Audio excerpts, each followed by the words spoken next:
When working with MVC frameworks in web applications, there's always a mechanism to handle view resolution.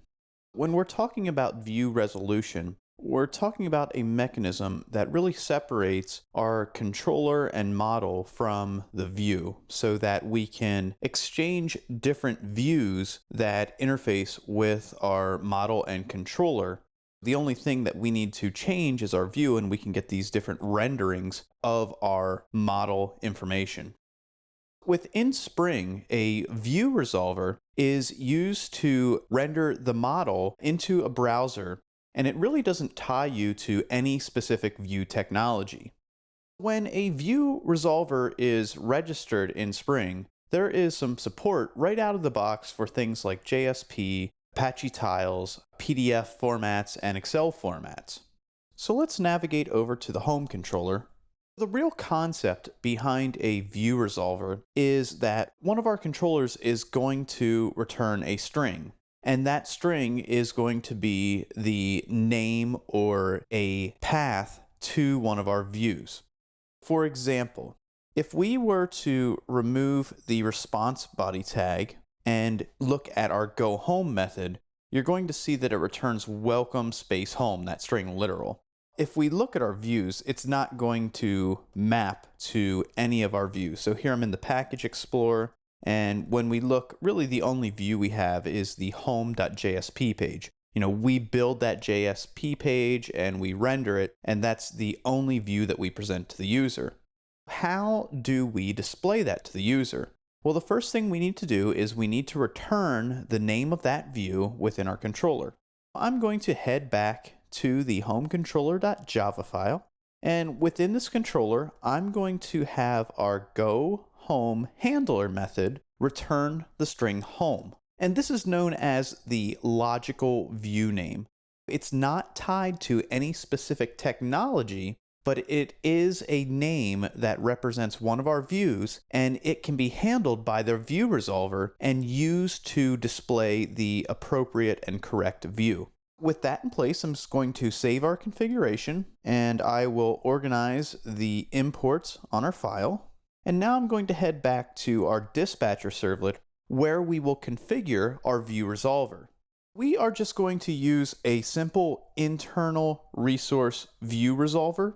It's used within Spring to handle our JSP files or mappings to our servlets, because we never want to provide direct access to a JSP or to a servlet. Those are kept within our webinf directory. And using Spring's internal resource view resolver, we can then access the different views or resources stored within the webinf directory that is not exposed to any other piece of the application. Let's configure our internal resource view resolver.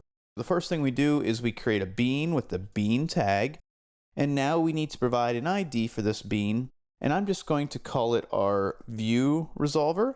And now we need to specify the class for this bean. And we'll call it org.springframework.web.servlet.view.internal resource view resolver. We really have to dig into Spring there, but that is the class that represents our view resolver. And then within this bean, we need to specify two things. There is a property for the prefix. There is also a property for the suffix. What this says is when a logical view name is returned, I want to prefix with this value and I want to suffix with this value. What we need to do now is specify as the prefix the webinf directory, and within webinf directory we have our different views. And I'm actually going to create a new folder within here, so just Control N, create a folder, and I'm going to put this in a folder called views. We can move our home.jsp file into that views folder. Now for our prefix, it's going to be webinf/views /web-inf/views, and make sure that you put your trailing forward slash there. And then for our suffix, we simply want to use the file extension. So let's look back at our views and we see that it's a JSP file extension.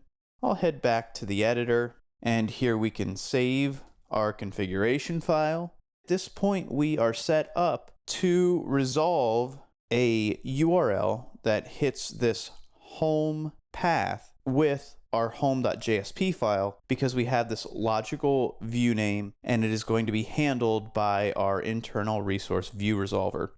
Let's head to our TC server and we'll now restart it with our changes. Let's just go up to our project, and from here you can run the project by holding Control, Alt, hitting X, then R, and that will run your project. And now let's just put that /home in, and what we should do now is we should hit the home.jsp file. There it is. We rendered the home.jsp file because our request got routed to the controller because of the request mapping. So let's head back into Spring MVC. Here we see the request mapping on this controller method. It returns the logical view name. The logical view name gets forwarded to our view resolver. Home gets prefixed with webinf/views/, then we have home, then we suffix with .jsp, and that resolves to our home.jsp view, and that's what is displayed to our end user in their browser. This is how you configure view resolution within your Spring MVC project.